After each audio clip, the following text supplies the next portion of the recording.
The Masque of the Red Death by Edgar Allan Poe. The Red Death had long devastated the country. No pestilence had ever been so fatal or so hideous. Blood was its avatar and its seal, the redness and the horror of blood. There were sharp pains and sudden dizziness, and then profuse bleeding at the pores with dissolution. The scarlet stains upon the body, and especially upon the face of the victim, were the pest ban which shut him out from the aid and from the sympathy of his fellow men, and the whole seizure, progress, and termination of disease were the incidents of half an hour. But the Prince Prospero was happy and dauntless and sagacious. When his dominions were half depopulated, he summoned to his presence 1,000 hale and light-hearted friends from among the knights and dames of his court, and with these retired to the deep seclusion of one of his castellated abbeys. This was an extensive and magnificent structure, the creation of the prince's own eccentric yet august taste. A strong and lofty wall girdled it in. This wall had gates of iron. The courtiers, having entered, brought furnaces and massy hammers and welded the bolts. They resolved to leave means neither of ingress nor egress to the sudden impulses of despair or of frenzy from within. The abbey was amply provisioned. With such precautions the courtiers might bid defiance to contagion. The external world could take care of itself. In the meantime it was folly to grieve or to think. The prince had provided all the appliances of pleasure. There were buffoons, there were improvisatori, there were ballet dancers, there were musicians, there was beauty, there was wine. All these in security were within. Without was the Red Death. It was toward the close of the 5th or 6th month of his seclusion, and while the pestilence raged most furiously abroad, that the Prince Prospero entertained his 1,000 friends at a masked ball of the most unusual magnificence. It was a voluptuous scene, that masquerade. But first let me tell of the rooms in which it was held. There were 7, an imperial suite. In many palaces, however, such suites form a long and straight vista, while the folding doors slide back nearly to the walls on either hand, so that the view of the whole extent is scarcely impeded. Here the case was very different, as might have been expected from the Duke's love of the bizarre. The apartments were so irregularly disposed that the vision embraced but little more than one at a time. There was a sharp turn at every 20 or 30 yards, and at each turn a novel effect. To the right and left, in the middle of each wall, a tall and narrow Gothic window looked out upon a closed corridor which pursued the windings of the suite. These windows were of stained glass, whose color varied in accordance with the prevailing hue of the decorations of the chamber into which it opened. That at the eastern extremity was hung, for example, in blue, and vividly blue were its windows. The second chamber was purple in its ornaments and tapestries, and here the panes were purple. The third was green throughout, and so were the casements. The fourth was furnished and lighted with orange, the fifth with white, the sixth with violet. The 7th apartment was closely shrouded in black velvet tapestries that hung all over the ceiling and down the walls, falling in heavy folds upon a carpet of the same material and hue. But in this chamber only the color of the windows failed to correspond with the decorations. The panes here were scarlet, a deep blood color. Now in no one of the 7 apartments was there any lamp or candelabrum amid the profusion of golden ornaments that lay scattered to and fro, or depended from the roof. There was no light of any kind emanating from lamp or candle within the suite of chambers. But in the corridors that followed the suite there stood, opposite to each window, a heavy tripod bearing a brazier of fire that projected its rays through the tinted glass and so glaringly illuminated the room. And thus were produced a multitude of gaudy and fantastic appearances. But in the western or black chamber the effect of the firelight that streamed upon the dark hangings through the blood-tinted panes was ghastly in the extreme, and produced so wild a look upon the countenances of those who entered, that there were few of the company bold enough to set foot within its precincts at all. It was in this apartment also that there stood against the western wall a gigantic clock of ebony. Its pendulum swung to and fro with a dull, heavy, monotonous clang, and when the minute hand made the circuit of the face, and the hour was to be stricken, there came from the brazen lungs of the clock a sound which was clear and loud and deep and exceedingly musical, but of so peculiar a note and emphasis that, at each lapse of an hour, the musicians of the orchestra were constrained to pause momentarily in their performance to hearken to the sound, and thus the waltzers perforce ceased their evolutions, and there was a brief disconcert of the whole gay company. And while the chimes of the clock yet rang, it was observed that the giddiest grew pale, and the more aged and sedate passed their hands over their brows as if in confused reverie or meditation. But when the echoes had fully ceased, a light laughter at once pervaded the assembly. The musicians looked at each other and smiled as if at their own nervousness and folly, and made whispering vows each to the other that the next chiming of the clock should produce in them no similar emotion. And then after the lapse of 60 minutes, which embraced 3,600 seconds of the time that flies, there came yet another chiming of the clock, and then were the same disconcert and tremulousness and meditation as before. But in spite of these things, it was a gay and magnificent revel. The tastes of the Duke were peculiar. He had a fine eye for colour and effects. He disregarded the decora of mere fashion. His plans were bold and fiery, and his conceptions glowed with barbaric lustre. There were some who would have thought him mad. His followers felt that he was not. It was necessary to hear and see and touch him to be sure that he was not. He had directed in great part the movable embellishments of the 7 chambers upon occasion of this great fete, and it was his own guiding taste which had given character to the masqueraders. Be sure they were grotesque. There was much glare and glitter and piquancy and phantasm, much of what has since been seen in Hernani. There were arabesque figures with unsuited limbs and appointments. There were delirious fancies such as the madman fashions. There were much of the beautiful, much of the wanton, much of the bizarre, something of the terrible, and not a little of that which might have excited disgust. To and fro in the 7 chambers there stalked, in fact, a multitude of dreams.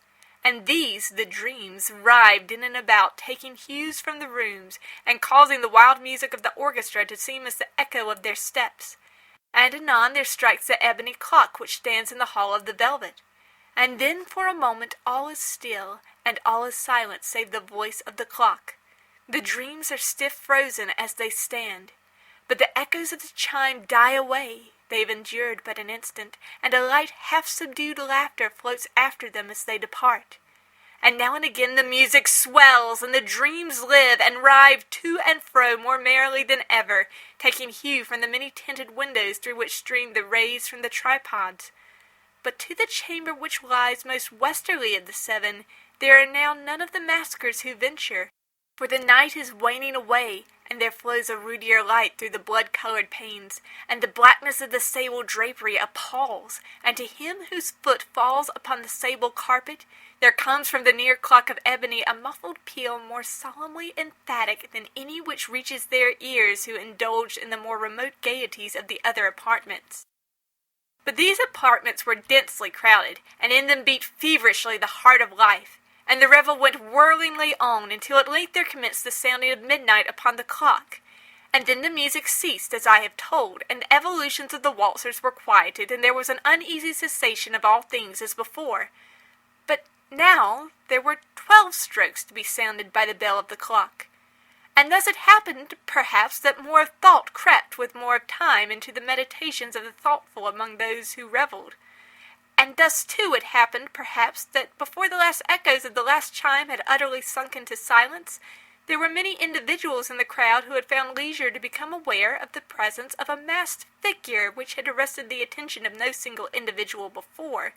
And the rumour of this new presence having spread itself whisperingly around, there arose at length from the whole company a buzz or murmur expressive of disapprobation and surprise, then finally of terror, of horror, and of disgust.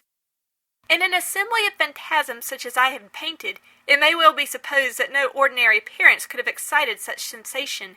In truth, the masquerade license of the night was nearly unlimited, but the figure in question had out-Heroded Herod, and gone beyond the bounds of even the prince's indefinite decorum. There are chords in the hearts of the most reckless which cannot be touched without emotion. Even with the utterly lost, to whom life and death are equally jests, there are matters of which no jest can be made. The whole company, indeed, seemed now deeply to feel that in the costume and bearing of the stranger neither wit nor propriety existed. The figure was tall and gaunt, and shrouded from head to foot in habiliments of the grave. The mask which concealed the visage was made so nearly to resemble the countenance of a stiffened corpse that the closest scrutiny must have had difficulty in detecting the cheat. And yet all this might have been endured, if not approved, by the mad revellers around, but the mummer had gone so far as to assume the type of the Red Death. His vesture was dappled in blood, and his broad brow, with all the features of the face, was besprinkled with the scarlet horror. When the eyes of the Prince Prospero fell upon this spectral image, which with a slow and solemn movement, as if more fully to sustain its role, stalked to and fro among the waltzers, he was seen to be convulsed in the first moment with a strong shudder either of terror or distaste, but in the next his brow reddened with rage. "Who dares?" he demanded hoarsely of the courtiers who stood near him. "Who dares insult us with this blasphemous mockery? Seize him and unmask him, that we may know whom we have to hang at sunrise from the battlements." It was in the eastern or blue chamber in which stood the Prince Prospero as he uttered these words. They rang throughout the 7 rooms loudly and clearly, for the prince was a bold and robust man, and the music had become hushed at the waving of his hand. It was in the blue room where stood the prince, with a group of pale courtiers at his side. At first, as he spoke, there was a slight rushing movement of this group in the direction of the intruder, who at the moment was also near at hand, and now with deliberate and stately step made closer approach to the speaker.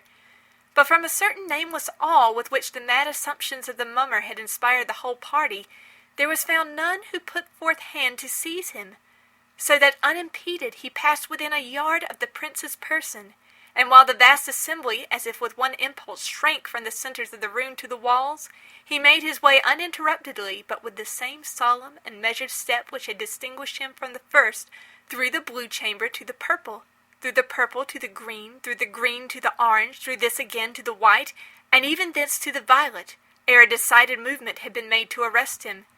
It was then, however, that the Prince Prospero, maddening with rage and the shame of his own momentary cowardice, rushed hurriedly through the 6 chambers, while none followed him on account of a deadly terror that had seized upon all. He bore aloft a drawn dagger, and had approached in rapid impetuosity to within 3 or 4 feet of the retreating figure, when the latter, having attained the extremity of the velvet apartment, turned suddenly and confronted his pursuer. There was a sharp cry, and the dagger dropped gleaming upon the sable carpet, upon which instantly afterwards fell prostrate in death the Prince Prospero. Then, summoning the wild courage of despair, a throng of the revellers at once threw themselves into the black apartment, and seizing the mummer, whose tall figure stood erect and motionless within the shadow of the ebony clock, gasped in unutterable horror at finding the grave cerements and corpse-like mask which they handled with so violent a rudeness, untenanted by any tangible form. And now was acknowledged the presence of the Red Death. He had come like a thief in the night, and one by one dropped the revellers in the blood-dewed halls of their revel, and died each in the despairing posture of his fall.